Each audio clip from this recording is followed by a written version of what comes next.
Hello, welcome back to a very special Christmas edition of News Dash, where two full-time realtors become part-time newscasters. So today we have Lucas. Hi guys. And as you can see, we are all decked in holiday mood. I'm in green. Lucas is he claims it's green. It's olive green. Yeah, it's olive green. I say it's brown. Okay, we'll give it to him. And we have our very special props to make this whole thing a little bit more fun. Ho ho ho. Wait, I must do it. Ho ho ho. Okay, so to end of the year, I think as the year is coming to a close, a lot of you guys are traveling. So I think this news dash will be something that you can listen on the go to keep yourself updated on the new real estate news that's happening in Singapore as well as global. Yeah, that's right. All right, so let's move to the first news of the week. Surging developer sales propel Singapore real estate market in November. And this is because, right, there's a dramatic 286.2% month-on-month increase from October to November. Right, and this is because of three major projects. Yeah, so almost 3 times the number of units sold. And this towards the end of the year where sometimes people say maybe a little bit more quiet because everybody's in Japan or in... Taiwan. Yeah, China. Yeah. And the three major landed projects that were launched, right, in November, I believe all of you have heard of it because they were all quite hot selling except maybe for one, right? Yeah. Jayden, definitely. Wharton House and Hillock Green in Lentor Hills. Yeah, and I think Jayden played a big role because everybody was anticipating for Jayden, and there hasn't been a launch in this area for quite some time. So I know there was a lot of talks on the ground about, Jayden, and I think a lot of people were looking to get a unit over there. Yes, and it was same story for Wharton House, despite the PSF, right? But both Jayden and Wharton House share the same similarity in such that both areas actually have very few launches there in the past few years. And Hillock Green, which has been launched in the area where there are a lot of other upcoming land plots, and those that have been launched at Lentor Modern and Lentor Hills receive quite good response from the public as well. It's like a whole new area it's a new area where things are transforming. Yep. And it's getting new people in to see, what is the government planning to do with the area also and how they're transforming the whole place. Yeah, so only 27.8% sold at Hillock Green, which is understandable because of the launches were packed so close to each other, back to back. Yeah. But overall, right, the sales in November has provided a welcome relief, right? Because a lot of people were for the past concerned, few months, for the past 3 months, quite low sales, numbers, Okay, and for upcoming projects, there are several new projects slated for launch in first quarter of 2024, including the Hillshore, Hill Haven, Sora, Marina View Residences, Lentor Mansion, and Newport Residences. Yeah. Right, so there's a lot to look forward to in the upcoming months. Yes. Yeah. Okay, so let's move on. Yes. So from good news to slightly not so great news for this particular person. Jailed Vietnamese property tycoon.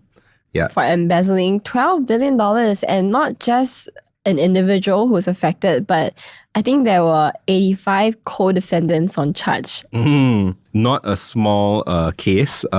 Trong Milan, the founder of Van Tin Phat. I am butchering these Vietnamese names. I'm so sorry. Right? But they embezzled a total of Vietnamese dong 304 trillion, which is equivalent to $12 billion US. Yeah, and this was embezzled from a private bank, SCB, not Standard Chartered Bank.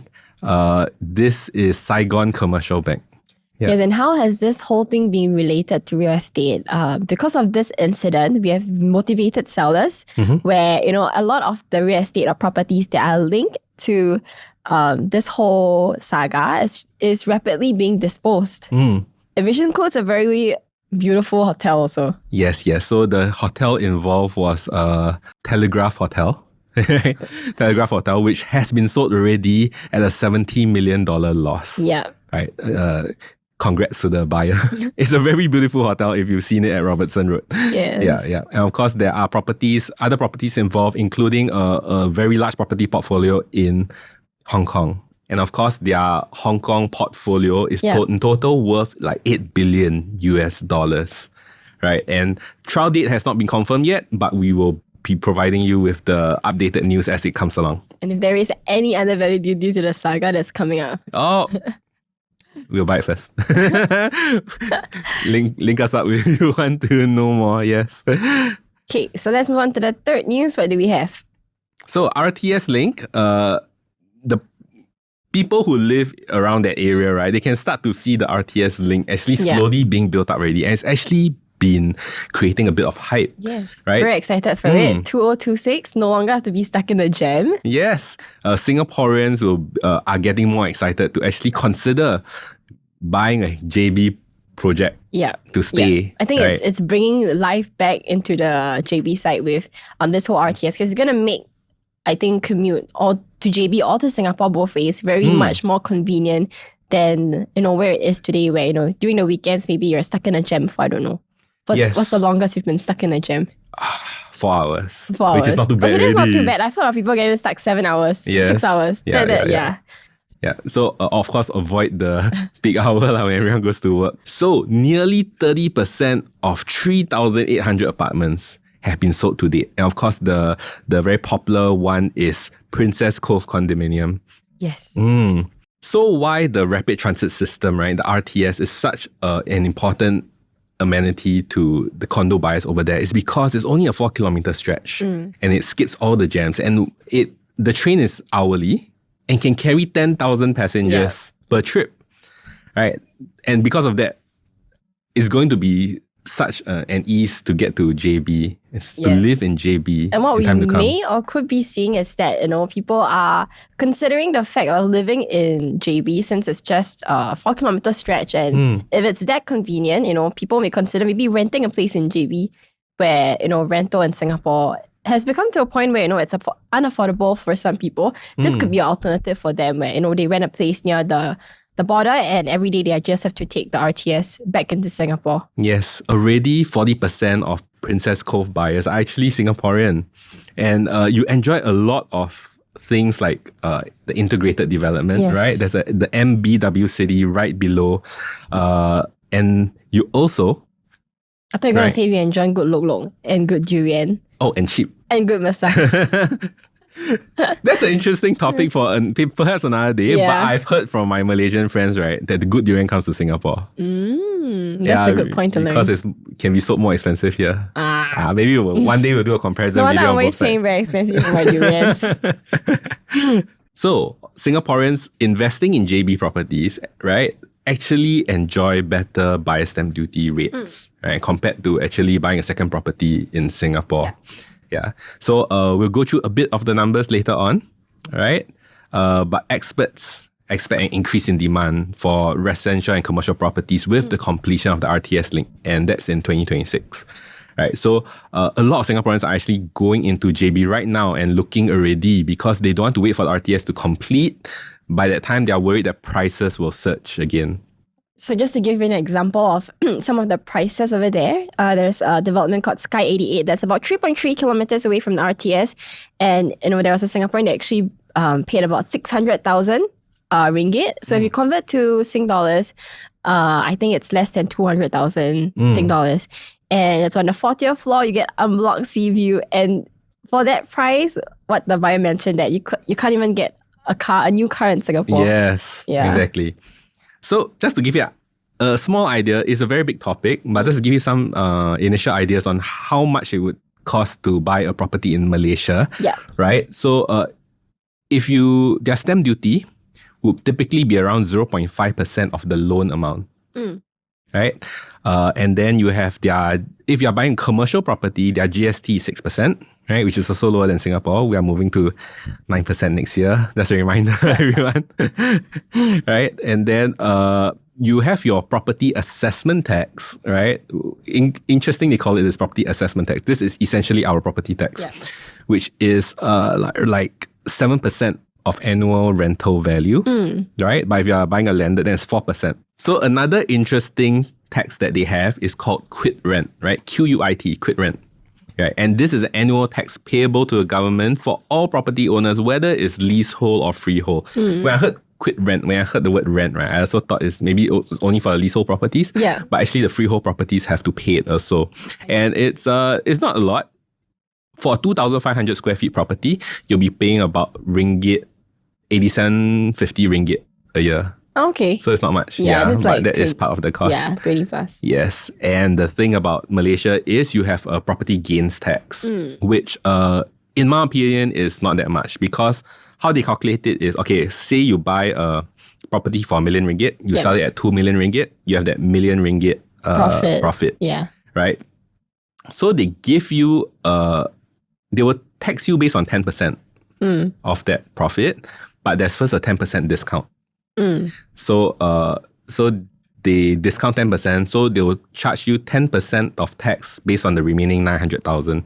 So in the end, you profit 1 million, right? Your gains tax is only 900,000. Okay. Hopefully that was clear enough. But one day, if you guys are interested, let us know. We'll go through in depth on it. Yeah. Yeah, but with all that being said, if you guys are looking to get a property there, definitely be careful, do your own due diligence, because I think even though we are very close, but rules and regulations are very different, very, very different, and the policies are very, very different. So definitely, read through all the terms, get yourself familiarized if you're ever looking into the market itself before you actually commit to anything. Yes, that's right. Yeah. Okay, ending off the news dash with a heartwarming story. Or not. Or not. For yes, or not for the family members. Yes. So an anonymous donor who passed away in 2018 but left his $8 million house to a charity, the National University Hospital Endowment Fund. Yeah. So it was unfortunate because when he wrote the will in 2006, the beneficiary name, the charity name, actually changed, and because of that, the family was actually fighting to try to get the house back under their name. I would imagine so, because even after the passing, there are still, I think, his wife as well as the son and grandchildren who are still staying in the property itself. Yeah. So the NUHS fund actually utilizes their donations to go into research to discover causes of diseases, develop effective treatments, education to support healthcare professionals, right? Patient support to provide compassionate assistance, especially for those financially challenged. Yeah.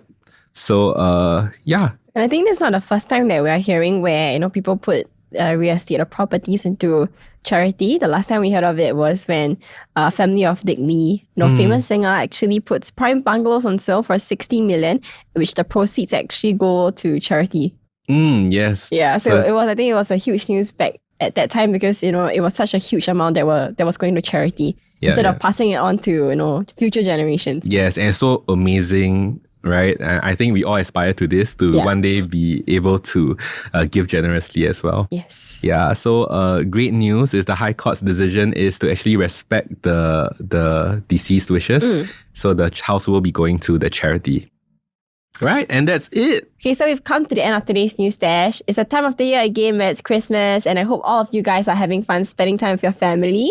Yes, and spending a lot of money, eating a lot of gifts, food. Yeah. Yes. So do enjoy yourself, as the year comes to an end. Spend more time with your family and friends. Go for holidays. Yes, and get ready with those New Year's resolutions. For next year. If you need gym membership, can talk to me. Yeah, so that's all we have for this time. We'll see you next week. This is Grace. This is Lucas. Bye-bye. Merry Christmas.